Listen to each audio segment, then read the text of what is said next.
ও দুনিয়ার মানুষ, তোমরা দেখিও, এখন তো আমি জিন্দা, আমি মারা যাওয়ার পরে তোমরা দেখিও আমি এবং আমার আবু বকর এবং আমার ওমর, আমরা তিনজন এক মাটির তৈরি, আমরা তিনজন এক জায়গায় দাফন হব।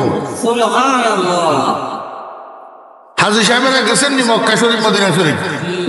জি, মদিনা শরীফ নবীজির রওজা জিয়ারত করছেন না? তো নবীজির রওজার মধ্যে আরো দুইটা কবর আছে নি? কার কার?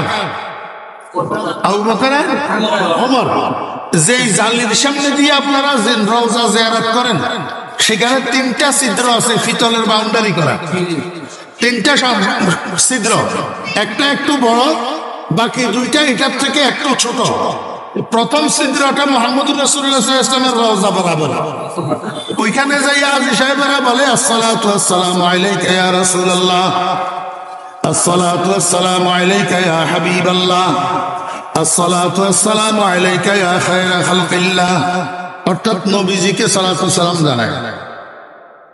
এক কদম সামনে গেলে আর একটা ছিদ্র, এই ছিদ্রটার থেকে একটু ছোট, ওইটা হযরত আবু বকর সিদ্দিক রাদিয়াল্লাহু আনহুর কবর বরাবর। সেখানে গেলে হাজী সাহেবরা বলতে হয় আসসালামু আলাইকা ইয়া খলিফাতা রাসূলিল্লাহ আবু বকর সিদ্দিক রাদিয়াল্লাহু আনহু।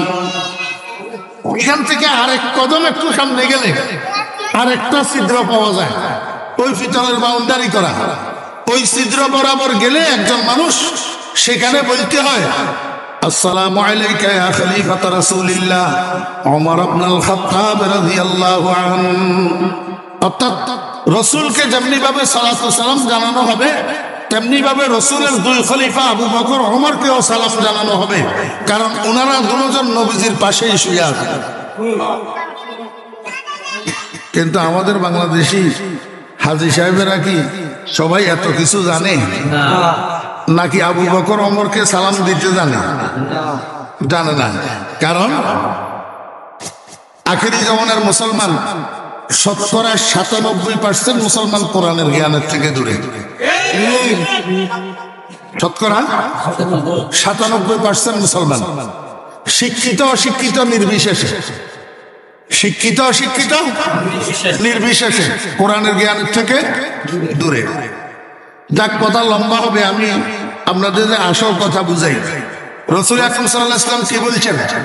আমি, আমার আবু বকর, আমার ওমর, আমরা তিনজন এক মাটির তৈরি, আমরা তিনজন এক জায়গায় দাফন হব। নবীজি জীবদ্দশায় এই কথা বলে গেছেন।